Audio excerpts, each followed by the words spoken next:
So ఈరోజు వీడియోలో ఒక మంచి ఇంపార్టెంట్ ప్రాబ్లం చూద్దాము. ఇఫ్ 7x + 2y = 4 అయితే find 128 power x into 4 power y. Actually ఇక్కడ ఆప్షన్స్ ఇచ్చారు. అంటే ఏ ఆప్షన్ వచ్చి 8, B option 16, C option 32 and D option 64. నార్మల్గా చాలామంది ఏం చేస్తారంటే ఈ ఆప్షన్స్ నుంచి ప్రాబ్లమ్ని సాల్వ్ చేయడానికి ట్రై చేస్తారు. సో ఇలా ట్రై చేసాం అనుకోండి, 7x + 2y = 4లో 8 సబ్స్టిట్యూట్ చేస్తే మనకి =4 అవ్వదు ఎట్టి పరిస్థితుల్లో. 16 సబ్స్టిట్యూట్ చేసినా అవ్వదు, 32 సబ్స్టిట్యూట్ చేసినా అవ్వదు, 64 సబ్స్టిట్యూట్ చేసినా కూడా అవ్వదు. కాబట్టి ఒకసారి ట్రై చేయండి. ఎందుకంటే మనకి ఇక్కడ =4 రావాలి. 7 8 56 అవుతుంది. అలాగే 7 × 16 ఎక్కువ వాల్యూ అయిపోతుంది. 7 × 32 అయినా, 7 × 64 అయినా కూడా. సో వాల్యూ అనేది మనకి 7x + 2y = 4 అవ్వదు. So you need to concentrate on 128 power x into 4 power y. ఈ నెంబర్ మీద కాన్సన్ట్రేట్ చేద్దాం.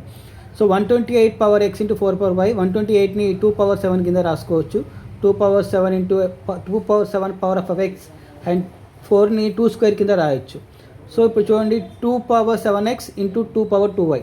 సో ఇక్కడ బేసెస్ ఈక్వల్ కాబట్టి బేసెస్ ఈక్వల్ అయితే ఏం చేయొచ్చు మనం, 2 పవర్ 7x + 2y ఇలా రాసుకోవచ్చు కదా. 2 పవర్ 7x + 2y.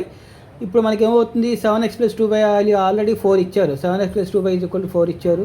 సో దీన్ని తీసుకొచ్చి 2 పవర్ 7x + 2yలో 4 వాల్యూ సబ్స్టిట్యూట్ చేయండి. So 2 power 4 = 16. So 16 is your answer. So ఎప్పుడు కూడా ప్రతిసారి మనకి ఆప్షన్స్ నుంచి ఆన్సర్ రాదు. ఒక్కోసారి మనం దాని పక్కన ఉన్న ఈక్వేషన్ నుంచి కూడా ఒక్కోసారి జాగ్రత్తగా ట్రై చేయాలి. అప్పుడు మాత్రమే మనకు ఆన్సర్స్ వస్తాయి. సో ఈ మెథడ్ కొంచెం జాగ్రత్తగా ప్రాక్టీస్ చేయండి. ప్రాక్టీస్ చేస్తే ఎగ్జామినేషన్లో మనకి టైం అనేది ఈజీగా సేవ్ అవ్వడానికి ఛాన్స్ ఉంటుంది. ఆప్షన్స్ ట్రై చేస్తే మాత్రం టైం అనేది మనకి కిల్ అయిపోతుంది. సో జాగ్రత్తగా ఇలాంటి ప్రాబ్లమ్స్ వచ్చినప్పుడు మాత్రం వాటి మీద కొంచెం ఎక్కువ ఫోకస్ చేయండి. Thank you.